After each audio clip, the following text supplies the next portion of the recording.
I need to tell you everything about why I finally cut off my family, even though they're now desperately seeking my help.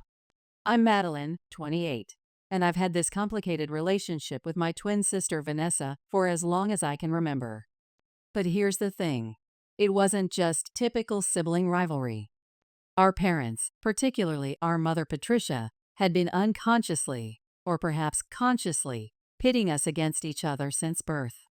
I was always just there, existing in the background, while they treated Vanessa like she was something extraordinary. The reason? 12 minutes. That's all it took to become the golden child in our family. Vanessa was born exactly 12 minutes before me, and somehow those mere minutes made all the difference in our parents' eyes.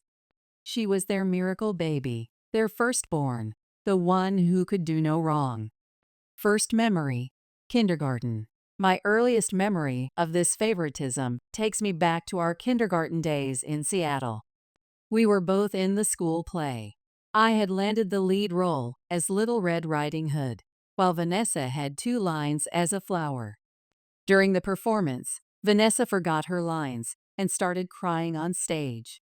I watched from behind the curtain as our parents, Theodore and Patricia, rushed to console her, completely missing my entire performance.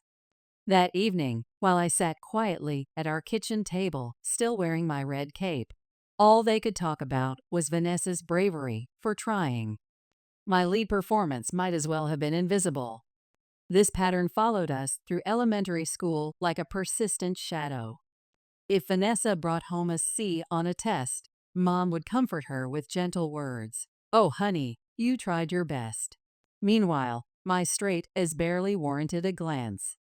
I remember spending weeks in 4th grade working on a science fair project about renewable energy. I wasn't just playing around. I had interviewed local environmental specialists, built working models, and even coded a simple program to demonstrate energy consumption patterns. When I won first place and proudly presented the blue ribbon to my parents, Dad barely looked up from his phone, muttering, "That's nice, but Vanessa had a rough day at volleyball practice." Can we discuss this later? After that day, I stopped showing them my achievements. It wasn't worth the heartache of watching them dismiss my accomplishments in favor of whatever minor drama Vanessa was experiencing. The worst part, they didn't even try to hide their favoritism.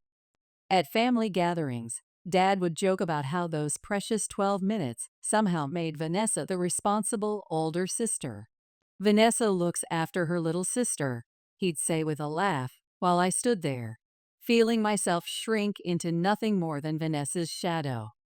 Middle school years. The psychological impact really hit me in middle school. I threw myself into every academic pursuit possible, joining the student council, debate team, and especially the math club. While other kids were hanging out at the mall, I was staying up until 2 or 3 and studying advanced calculus. It wasn't just about grades anymore. It was about proving my worth. I immersed myself in coding too, teaching myself Python and Java late into the night. My computer screen became my closest companion, lines of code more reliable than family affection. Meanwhile, Vanessa coasted through school, doing minimal work, but somehow receiving constant praise and attention. One incident stands out crystal clear in my memory. I had been selected to represent our school at the state mathematics competition, a huge honor for an 8th grader. I prepared for months, often coding practice problems until my eyes burned from staring at the screen. The competition fell on the same day as one of Vanessa's recreational soccer games. Not only did my parents skip my competition, but when I brought home the second-place trophy, all they could talk about was how Vanessa needed cheering up because her team lost their game. High school years. High school was more of the same pattern, but now with higher stakes. I loaded my schedule with computer science, calculus, AP physics, anything that could challenge me. I maintained a perfect 4.0 GPA while building my first app in our school's tech club. Meanwhile, Vanessa spent most of her time at parties, barely maintaining a C average. Yet somehow, she was still labeled as the fun, social one, while I was criticized for being too intense and overly competitive. The disparity became glaringly obvious during our senior year. I was named valedictorian, accepted to Stanford on a full scholarship for computer science, and even featured in the local Seattle Tech Weekly for an AI algorithm I developed. Vanessa barely graduated and enrolled in community college. Yet at our joint graduation party, our parents spent the entire time lamenting how Vanessa hadn't gotten into her first choice school. Their speech mentioned her brave journey, but completely ignored my achievements. College years at Stanford. The defining moment came during my junior year at Stanford. I was maintaining perfect grades while interning at a promising startup, building my portfolio with practical experience. Every break, I'd return home hoping something had changed, that maybe my parents had finally started to see my value. Instead, it was always Vanessa this and Vanessa that. They somehow spun her dropping out of community college after one semester as a sign of her being brave enough to follow her own path. Thanksgiving break. The truth. Then came that Thanksgiving break that changed everything. My Uncle Wesley, who'd always had a tendency to speak freely after a few drinks, let slip something that shattered my world. As we sat around the dinner table in our parents' craftsman-style home in the Seattle suburbs, he started reminiscing about my mom's pregnancy. "They weren't even planning on twins, you know," he said, his words slightly slurred. "Patricia and Theodore were devastated when they found out they were having two. They'd only planned for one." The words hit me like a blow to the chest. My father, ever passive, just shrugged and mumbled something about figuring it out. But their solution had been simple: pick a favorite and pour all their energy into her. Vanessa, their precious firstborn. Those crucial 12 minutes, making all the difference in their minds. Career development. After that revelation, something fundamentally shifted inside me. I stopped trying to win their approval and instead channeled all my energy into building my own life. I threw myself into my coursework and internships at Stanford, not for them, but for myself. By graduation, I had multiple offers from major tech companies, but I chose to join a promising AI startup as a software engineer. Within 3 years, I'd worked my way up to CTO. Meanwhile, Vanessa was planning an extravagant wedding after meeting Harrison, a wealthy real estate developer, during a brief courtship. My parents were ecstatic, spending hours on the phone discussing wedding details with her. They couldn't even remember the name of the startup where I worked, despite the fact that we were preparing for an IPO that would make my stock options worth more than Harrison's annual income. The wedding fund betrayal. But it was the wedding fund situation that finally broke me. Our grandmother had been the only one who ever treated us equally. Before she passed, she left each of us a substantial sum specifically for our future weddings. She'd been explicit about the money being split evenly, telling me privately that she was aware of how my parents treated me and wanted to ensure I had something that was exclusively mine. But my parents couldn't even honor her final wishes. Vanessa wanted an over-the-top wedding with a celebrity photographer, designer gowns, and multiple venues. Instead of asking her wealthy fans to contribute more or suggesting she scale back, they simply took my share of the inheritance. They didn't ask, didn't tell me. I only found out months after the wedding when Uncle Wesley, yes, the same one, mentioned it at another family gathering. The confrontation. When I confronted them in their kitchen, their responses made my blood run cold. "Oh, honey," my mother Patricia said, waving her hand dismissively from behind their granite countertop. "We were going to tell you eventually. We'll pay you back when we can." My father Theodore's response was even worse. "Well, Vanessa needed it more. She's the traditional one getting married. And let's be honest, with how focused you are on your tech career, it's unlikely you'll want a big wedding anyway." I stood there in their kitchen, surrounded by the familiar smell of my mother's coffee and the soft hum of their expensive refrigerator, feeling absolutely nothing. No sadness, no rage, just this profound emptiness. They couldn't even comprehend the wrongness of what they'd done. In their minds, taking my inheritance without my consent was perfectly acceptable because it was for Vanessa. The email. That evening, back in my downtown Seattle apartment, I sat at my desk, the city lights twinkling through my floor-to-ceiling windows. As I opened my laptop, I realized that Vanessa had overshadowed every significant milestone in my life. My high school graduation. They were too busy consoling Vanessa about her grades. My full-ride scholarship to Stanford? Barely acknowledged because Vanessa was struggling at community college. My first promotion to senior developer? Overlooked because Vanessa was planning her wedding. With trembling fingers, I typed out an email. I know about the wedding fund. I know you used my inheritance for Vanessa's wedding without even consulting me. But this isn't just about the money. It's about how you've treated me my entire life. You never even tried to hide the fact that I wasn't the daughter you wanted. I'm done trying to earn your love and acceptance. I'm done being the child you didn't want. Don't contact me again, unless it's to repay my money. As I hit send, blocked their numbers, and removed them from all social media, I felt a massive weight lift from my shoulders.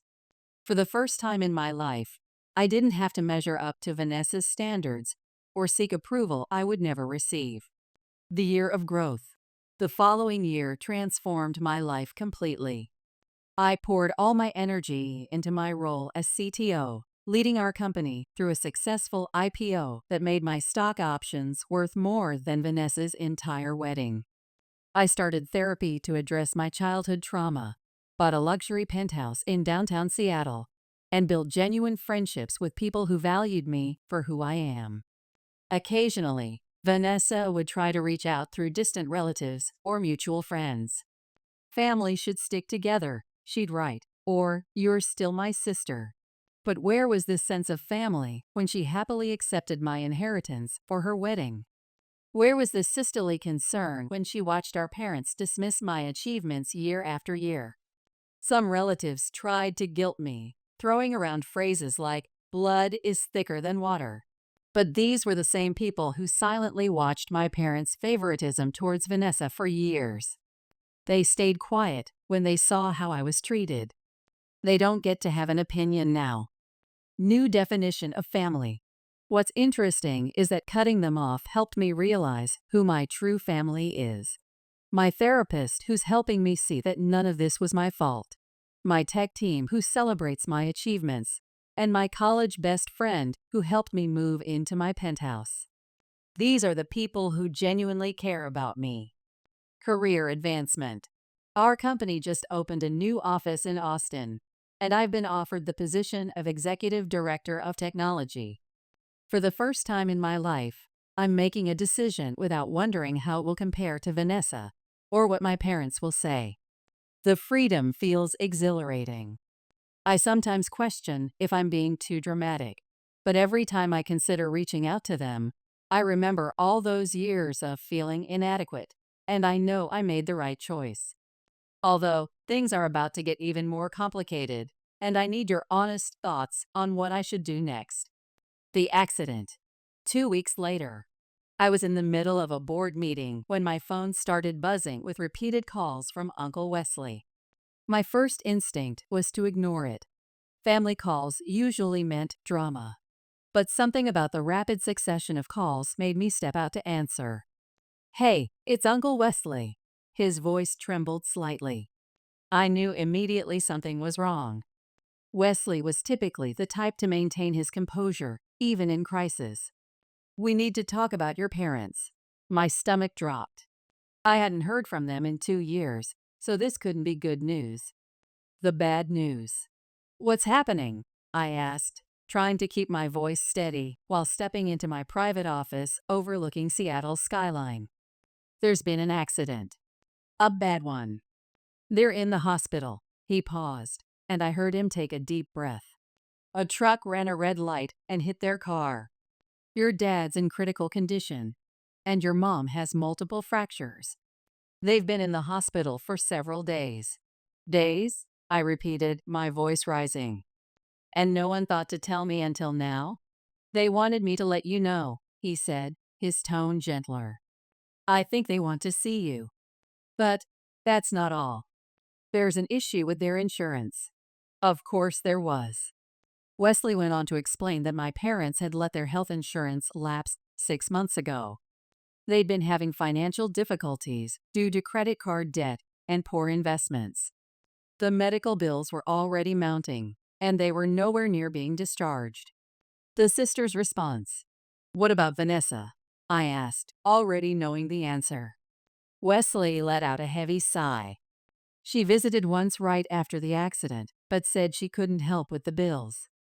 Something about not wanting to ask Harrison for money so soon after their honeymoon. She's apparently busy with her stepchildren, her new family. I couldn't help but laugh. Classic Vanessa, too proud to ask her wealthy husband for help with our parents' medical bills, yet she had no problem taking my inheritance for her wedding. The irony.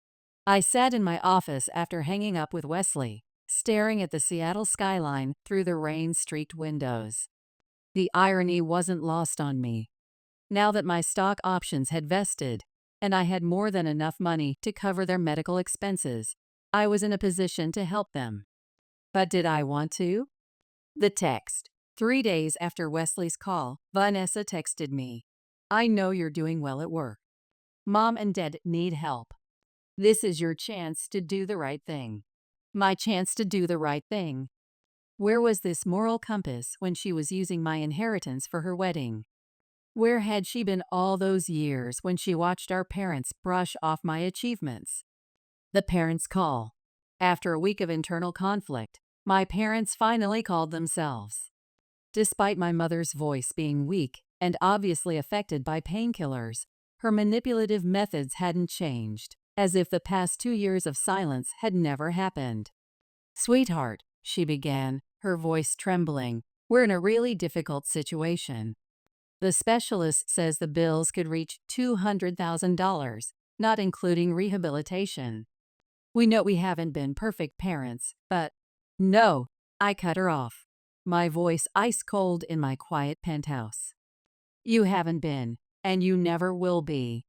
You haven't contacted me in 2 years, and the only reason you're calling now is because you need money. That's not fair. My father's voice came through, probably on speaker. We're your parents. Family supports family. That statement, family supports family, ignited something in me.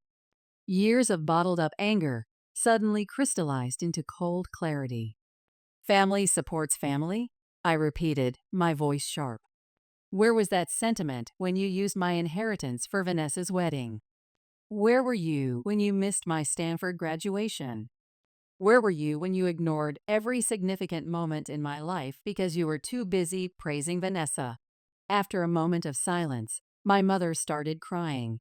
Those familiar, manipulative tears I'd heard so many times when she wanted to make me feel guilty. How can you be so cruel? She sobbed. We're in the hospital. Your father might need surgery.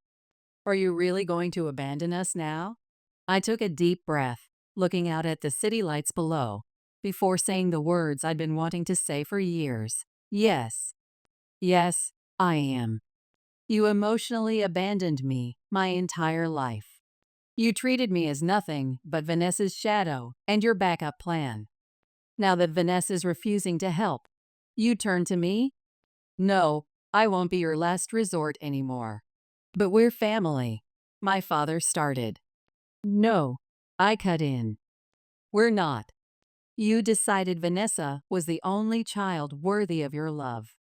We haven't been family since then. I'm done. Don't contact me again. The aftermath. After hanging up, I blocked their numbers again and sent one final text to Vanessa. They're your parents too. Try handling it yourself. The days that followed were challenging. I'd have moments of doubt. Was I being too harsh? Should I help them despite everything? But every time these thoughts surfaced, I'd remember how they'd treated me throughout my life, only reaching out when they needed something. Yesterday, Uncle Wesley called again. He tried to guilt-trip me, saying my parents needed physical therapy and surgery as their health was deteriorating. He mentioned they might lose everything and were discussing remortgaging their house. The thing is, I'm not responsible for their financial troubles. They made their choices. They chose to favor Vanessa. They chose to squander my inheritance. They chose to let their insurance lapse. Now they're facing the consequences of their decisions. The unexpected visit. 3 days ago, at exactly 8:07 p.m., I was reviewing project documents in my penthouse, enjoying an expensive Cabernet, a small luxury I now allow myself, with classical music playing softly in the background. When my doorbell rang, I wasn't expecting anyone. Through the peephole, I saw Vanessa standing there, looking every bit the wealthy trophy wife she'd become: designer dress, flawless makeup, and a $15,000 Hermes Birkin bag in hand. The irony wasn't lost on me. That bag alone could have paid for a significant portion of our parents' medical bills. I briefly considered pretending I wasn't home, but I'd undergone a transformation over the past few weeks. I was no longer the person who cowered around Vanessa. She'd intimidated me for too long, and I'd let her win. No more. I opened the door, adopting my cool, controlled boardroom demeanor, leaning against the doorframe. "Well, if it isn't my dear sister. What brings you to my humble abode?" The confrontation in the penthouse. Without waiting for an invitation, Vanessa swept past me into my apartment, her Louboutins clicking against the hardwood floors. Her eyes scanned my living area, taking in the original artwork, modern furniture, and the floor-to-ceiling windows overlooking Seattle's skyline. I could practically see her mentally cataloging everything, likely comparing it to her suburban mansion. "Nice place," she said in a tone that suggested exactly the opposite. "Very cozy." She used cozy with that special inflection wealthy people reserve for things they consider beneath them. "Cut to the chase, Vanessa. Why are you here?" She turned to me, adjusting her Hermes scarf, an anxious habit from childhood. "Mom and Dad are getting worse. Mom's physical therapy isn't covered by their payment plan, and Dad needs emergency surgery for internal bleeding they missed initially. The hospital is threatening to suspend treatment unless they can show proof of payment. They're talking about selling the house." I watched her knuckles whiten as she gripped her designer bag tighter. Classic Vanessa. She was clearly building up to something. And that's my problem because I arched an eyebrow, deliberately mimicking her condescending tone from our childhood. "Because you can help them," she said, her perfect exterior starting to crack. "I know your company went public. I checked the stock prices. I did my research. You have the money." That made me laugh, the sound echoing off the walls of my penthouse. "Oh, so you've been monitoring me? How fascinating. Did you do this much research before using my inheritance for your wedding? Or before refusing to help them yourself? Where's Harrison and his real estate fortune in all this?" Vanessa's face flushed red. Another vivid childhood memory. That flush had always preceded her dramatic outbursts, which invariably ended with our parents consoling her. The final showdown. "That's different," she stammered, her composure continuing to slip. "I have a new family now. I have obligations, stepchildren. James and I have our own financial plans. When a family situation comes up, I can't just throw money at it." "Can't just what?" I interrupted, my voice sharp. "Can't help the parents who gave you everything? Who paid for your wedding with my inheritance? Who prioritized you over everything else? Who missed my Stanford graduation to help you move apartments? Those parents? That's ancient history." She waved her hand dismissively. But I noticed she took a step back. This is about right now. You're being selfish, and they need help. Her use of the word selfish was the final straw. A lifetime of suppressed anger and resentment suddenly crystallized into a cold, clear purpose. I walked silently to my home office, retrieved my laptop and several documents from my desk, then returned to the living room. Let's talk about money, Vanessa. Shall we have that conversation? I turned my portfolio dashboard toward her. These are my stock options. Let me break it down in terms you can understand. This is worth more than what Harrison will make in 3 years. That house you're so proud of. I could buy it in cash tomorrow if I wanted to.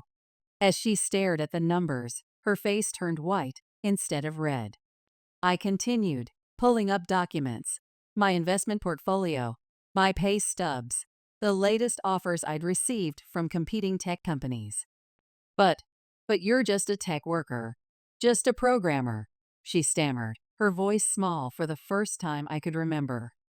I'm the CTO of a successful AI company, Vanessa. While you and Harrison were playing house, I was building something for myself. And I did it without stepping on anyone else, unlike you. I firmly closed my laptop. I could help mom and dad with their medical bills without touching any of my assets. But I won't. The departure. You're being cruel, she murmured, but I could see in her eyes that she realized her little sister had outmaneuvered her. No, cruel is standing by while your sister is ignored her entire life. Cruel is stealing her inheritance. Cruel is only showing up at her door when you need something. I walked to the door and pulled it open. Are we done here? Don't come back. She stood there, clutching her expensive purse like a shield. You'll regret this, she attempted one final time, but her voice lacked its usual certainty. My only regret is not cutting you all off sooner, Vanessa. Goodbye. The celebration. After she left, I poured myself another glass of wine, a $200 bottle I'd been saving for a special occasion, and this felt like one. Standing on my balcony, the city lights spread before me like a tapestry of freedom and possibility. For the first time in my life, I felt completely free. No more living in Vanessa's shadow. No more guilt. No more seeking approval. The aftermath. The next morning, my phone was flooded with notifications. Apparently, Vanessa had spent the night calling every family member she could reach, telling them how I'd changed, how prosperity had made me cold and uncaring, how I was abandoning the family when they needed me most. Uncle Wesley sent me a lengthy email about karma and family responsibilities. In response, I shared a comprehensive folder to the family group chat. It contained scanned copies of my inheritance documents, bank statements showing how my money was used for Vanessa's wedding, text messages from Vanessa stating she wouldn't help with the medical bills despite her affluent lifestyle, and a breakdown of my current net worth showing exactly how much I could contribute if I wanted to. After that, the family chat went very quiet. Our cousin Olivia was the only one to respond. Holy shit. You actually did it, didn't you? You really made it on your own. Moving forward. Over the next few days, I worked on my future plans. I accepted the executive director position in Austin, which came with an even larger package of stock options and a substantial raise. I put my Seattle penthouse on the market. The real estate agent believes it will sell for significantly above asking price in this neighborhood. I've already started looking at properties in Austin. This time, maybe a penthouse with a rooftop garden. Last night, Vanessa sent me one final text. Mom's crying every night because of you. I replied, she had years to cry about how she treated me, and attached a screenshot of my inheritance paperwork. Her tears don't work on me anymore. Then I blocked her number and all my other family contacts. Epilogue. It felt like closing the final chapter of a book I should have finished years ago. Recently, someone asked me if achieving financial success was worth sacrificing my family. The truth is, I didn't lose anyone who actually treated me like family. I freed myself from people who never did. My success didn't change who I am. It just gave me the courage to stop accepting their treatment. Next week, I'll start looking at homes in Austin. A new city, a new role, a new home. For the first time, I'm looking forward to the future without being weighed down by family obligations. Some might call me heartless, but I've realized something crucial. Sometimes being labeled cruel by toxic people is a sign that you're finally standing up for yourself. From my temporary hotel room in Austin, I can see the city sprawling below me, full of possibilities. My laptop pings with another successful deployment notification from my team. We're already transitioning smoothly to the new office. My therapist was right. Sometimes the hardest choices lead to the best outcomes. I take a sip of my coffee, open my real estate app, and start planning my new life. This time, it's entirely on my terms.